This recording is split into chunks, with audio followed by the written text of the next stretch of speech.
sa pilmirong pagdumala niya sa nasod sa Israel, namatog ang nasod sa Israel. Tungod kay Adonai pinasahi siyang kaalam nga wa sa uban. O katong kaalam nga gihatag niya gikan sa Ginoo.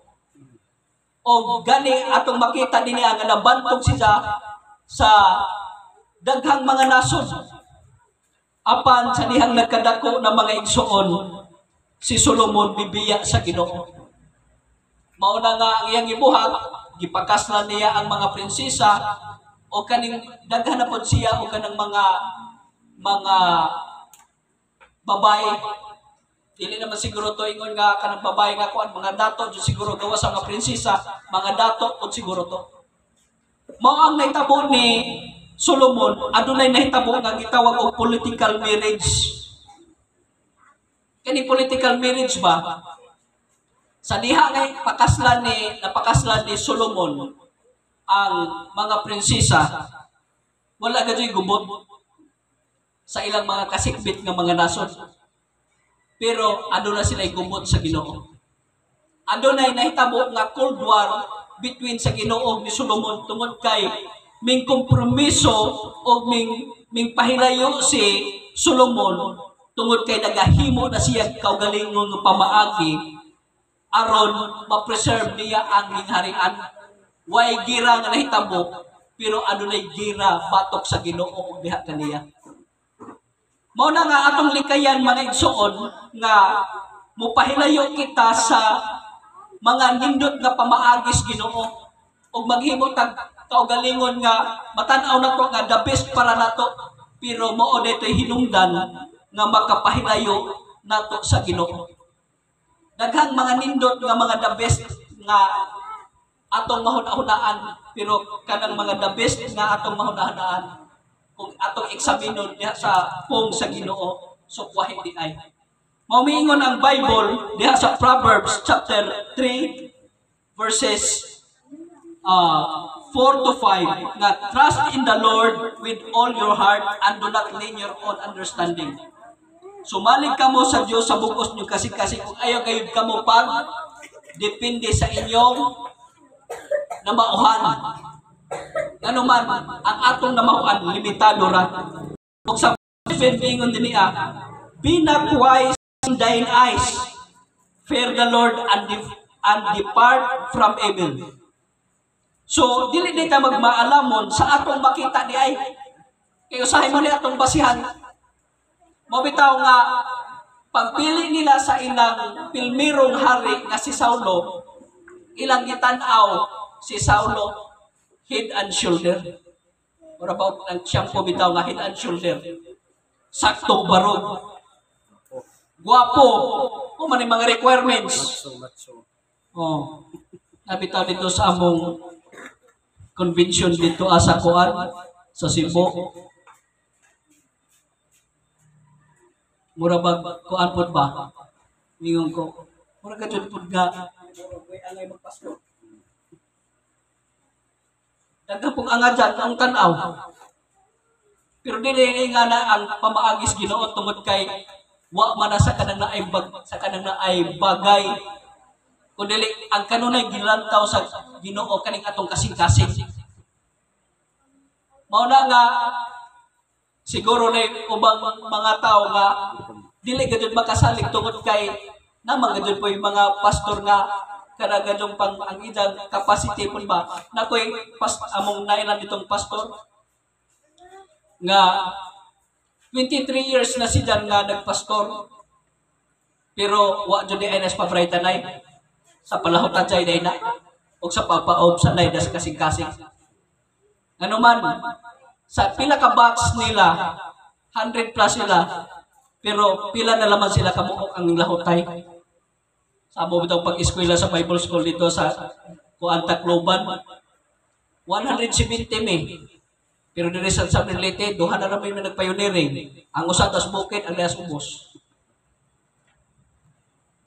Mao na nga makaingon jud ko nga dili din sa pabraytanay kun dili sa kasing-kasing man kung ang Ginoo mulid dato wa man gadto sami. Amen. Kung ang Ginoo mulid dato dili madud ta ipahamak. Apan ang problema kay taas ra siguro taong tanaw sa atong kaugalingon nga mas bright pa tas Ginoo. Mao bitang miingon ang Ginoo, be not wise in thine eyes. Ilabi na o kanang naanatay na human sa atong kinabuhi. Dili na to i-recognize ang guidance sa Ginoo. Mao na nga diha magsugod ang palpak ug makita nato nga adunay rise and fall sa atong pagpangalagad sa Ginoo in spite sa imong success. Mao na nga dili na garantiya. Ang garantiya nato diri magigsuon nga kinahanglan nga musunod kadto tas kanang guidance sa Ginoo tungod kay ang guidance sa Ginoo para sa atong kaayuhan lamang. Hallelujah. Di ko magtaas ni ningaw mensahe. I hope nga kinahanglan natong i-recognize ang the best nga pamaagis Ginoo sa atong kinabuhi. Amen. Ingon ang Isaiah chapter 55 verses 8 to 9. For my thoughts are not your thoughts, neither are your ways my ways, saith the Lord. For as the heavens are higher than the earth, so are my ways higher than your ways, and my thoughts than your thoughts.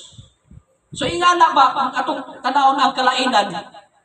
Nagtuo siguro ta nga mas kamao pa ta, dili na ta musangpit sa Ginoo, dili na ta magpagiya sa Ginoo, pero na adunay dili day maayo nga dili ta magpagayad nganuman. Muna giingon dia sa Proverbs chapter 14 verse 12 nga adunay dalan daw matarong sa usa ka tawo apan ang tumoy ni anak kalaglagan. Og nakatisting naman siguro ni anak mga igsuon nga sa atong kaugalingon nga pamaagi nga makaingon na gano'n taga-concrete na ning ang mga plano o kani mahimo na itong success. Pero sa hinumoy tumoy diha na ta makarealize. Ang pag-realize mga igsuon na ang gidud sa tumoy dili gidud maguna. Mabitaw ang matudbas mga karaan. Ang pagbasol way maguna. Nganuman hinay ang basol. Kung dito na maguna. Amen. Amen ba? Amen. Oh, mo nang dinay magkuan maguna ng basol kay hinay man jud ang basol. Bitaw ang realization uhay jud na kanunay.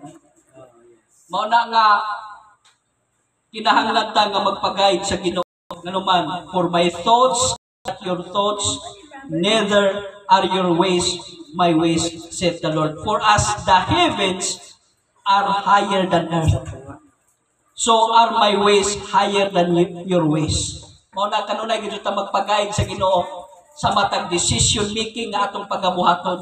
Kinahanglan gid ta nga mosabitan sa Ginoo. Unsa pa na kanindot o unsa pa na ka konkreto ang atong mga plano, kinahanglan gid ta mosanksyon sa Ginoo. Aron dili ta makasinatig rise and fall nga pagpangalagad sa Ginoo. Amen. Hallelujah. Kay nganuman sagad na ba no ang aong makita nga anak pata muduol sa Ginoo ug nagkamali-mali na. Pero sa time nga nagplano pa ka, di ka muduol sa Ginoo. Anak na ka muduol sa Ginoo kung nagkamali-mali na ang imong kinabuhi. Pero ang Ginoo mga igsuon kanunay gid na nagareserba o kanang na ay kaluoy o kanang pagkamaayo sa atong kinabuhi. Mao na nga wa gid ta matod pa sa Bible wa ta nagapuo tungod sa gitawag og kaluoy ug grasyas Ginoo. Mao na atong pasalamatan ang Ginoo sa iyang walay puas nga kaluoy ug grasya nga gisustin sa atong kinabuhi. Kay kung ako pa lamang mangigsuon, makaingon gajog ko nga dili ko parehas sa Ginoo o kanang naay pagsabot. Kung pagsabot lamang ang Ginoo ra gid makasabot sa atong kinabuhi.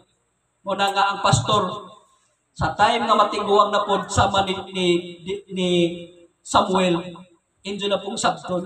Kay nagasugod ang pag-change sa judges sa dihang ano na nay fatherly breakdown sa kinabuhi ni Samuel. Sa dihang nagkatiguang na si Samuel, ang mga elder sa nasod sa Israel nagpropose na kinahanglan alisdan na nato kining maong judges nga sistema into monarchy. So dili gid ta mo manundog ni ining mga elder sa Israel nga sa dihang nakita nila ang fatherly breakdown sa kinabuhi ni Samuel, nagahimo sila mga lakang nga dili na lakang nga gikan sa Ginoo. So pangutana dinhi ha, unsa nakagmatiguang ninyong pastor?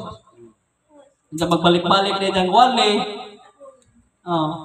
Dugay mo man. Unsa dugay na mahuman? Unsa mo kalit naman og kanang konklusyon? Inga nila man siguro itong buhaton mga igsoon, kung gisabot mo na sa una sa bata pa ko, kamo na po'y musabot kung awa-awa na po ko. Amen ba? Inga na aram lang kinabuhi, bawas-bawas sa mana. Mga na nga, ang Ginoo na magajoy ni andam nga mupuli din sa atong simbahan. Since nga able pa ang pastor, pero kining pagpapastor lagi o majoy retirement. Ano nga, ang the word retirement para ra kadto nas kalimutan para makaproduce og kanang